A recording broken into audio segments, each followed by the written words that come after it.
So రైతులకు సంబంధించి తెలంగాణలో మరొక అప్డేట్ అయితే రావడం జరిగింది. రైతు బంధు నిధులు ఎవరికైతే జమ కాలేదో వారికైతే విడుదల చేసేందుకు రాష్ట్ర ప్రభుత్వం సిద్ధమైందనమాట. కొత్త ప్రభుత్వం వచ్చిన తర్వాత పెట్టుబడి సాయానికి అయితే చాలా ఇబ్బందులు పడే పరిస్థితి అయితే వచ్చేసింది. ఏంటి అంటే ఎప్పుడు డిసెంబర్లోనే ఈ పెట్టుబడి సాయం అయితే విడుదల చేసేవారు రైతు బంధు. కానీ ఈసారి మాత్రం కొత్త ప్రభుత్వం రావడంతో సో జనవరి పంకరంతా అయిపోతున్నా కూడా ఈ డబ్బులు అయితే రైతుల ఖాతాలకు ఎవరికి చాలామందికి అయితే రాలేదన్నమాట. ఈ రైతు బంధు పథకాన్ని రైతు భరోసా అని పేరైతే నామకరణం చేశారు కొత్త ప్రభుత్వం. ఈ రైతు భరోసా పేరుతో ఎకరానికి 15,000 ఇస్తామని చెప్పారు.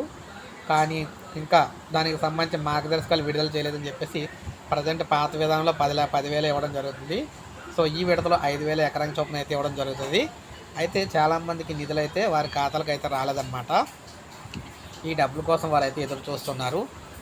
రాష్ట్ర ప్రభుత్వం ఏం చెప్పిందంటే 20వ తారీఖు లోపు ఈ డబ్బులు అయితే విడుదల చేస్తామని చెప్పింది. సో అందువల్ల ఏంటంటే మనకి 1-2 రోజుల్లో రైతులకు రైతు బంధు, రైతు భరోసా ఈ పథకానికి సంబంధించిన నిధులు అయితే విడుదల కాబోతాయి అన్నమాట. అందులో అయితే డౌట్ అయితే లేదు.